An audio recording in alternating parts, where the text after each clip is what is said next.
ராசி என்பர்களே, உங்களுக்கு சனி பெயர்ச்சி பலனானது 7.5 சனி, ஜென்மச்சனி. அதாவது உங்கள் ராசியில் சனி பகவான் அமர்வதால் உங்களுக்கு இந்த 2025 மார்ச் மாதம் 29ஆம் தேதியிலிருந்து 2027 வரையான காலகட்டங்களில் சில பிரச்சனைகளை சந்திப்பீர்கள். ஆனால் இந்த வருடம் பெரிதாக பிரச்சனை இருக்காது. உங்களுக்கு வேலை தொழில் ரீதியாக சகல ரீதியிலும் முன்னேற்றம் அடையும். ஆனால் வார வருடத்திலிருந்து மிகவும் கவனமாக இருக்க வேண்டிய ராசியில் முதல் ராசியாக இந்த ராசி இருக்கின்றது.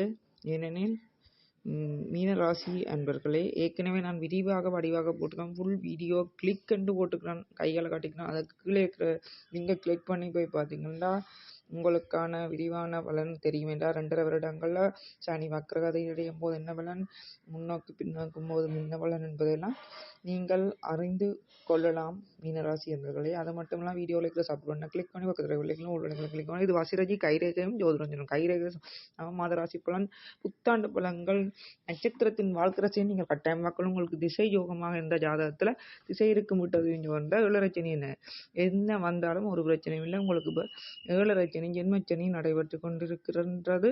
சனி பகவான் உங்கள் ராசியில் சஞ்சரிக்கும் போது ஜென்மச்சனியின் தாக்கம் அதிகமாகத்தான் இருக்கும். இந்த காலகட்டத்தில் உடல் நலம் மற்றும் மனநலம் சார்ந்த பிரச்சனைகள் ஏற்படலாம். குடும்பத்தில் கருத்து வேறுபாடுகள் ஏற்பட வாய்ப்புள்ளது. தொழில் மந்த நிலை ஏற்பட, பொருளாதார ரீதியில் சவால்கள் ஏற்படலாம் 2027 வரைக்கும். ஆனால் இந்த வருடம் குற்று மற்றும் ராகு கேதுவின் உங்களுக்கு ஓரளவுக்கு சாதகமாக இருப்பதனாலும் மற்றும் சனி பகவான் விலகுவது கொஞ்சம் விலகி நிற்க போகின்ற இந்த வருடம் மட்டும். அதனாலும் உங்களுக்கு தொழில் ரீதியான சிறு சிறு வெற்றிகள், தொழில் மற்றும் பண ரீதியான வெற்றிகள், முயற்சிகள், முன்னேற்றங்கள் ஏற்பட வாய்ப்புள்ளது. விரிவாக இதை பற்றி பார்க்குறதுக்கு ஃபுல் வீடியோ லிங்க் இந்த கிளிக் பண்ண சொல்லிக்கிறேன், அதை கிளிக் பண்ணுங்கள். முழுமையாக பாருங்கள், பகிருங்கள், கமெண்ட் பண்ணுங்கள், லைக் பண்ணுங்கள்.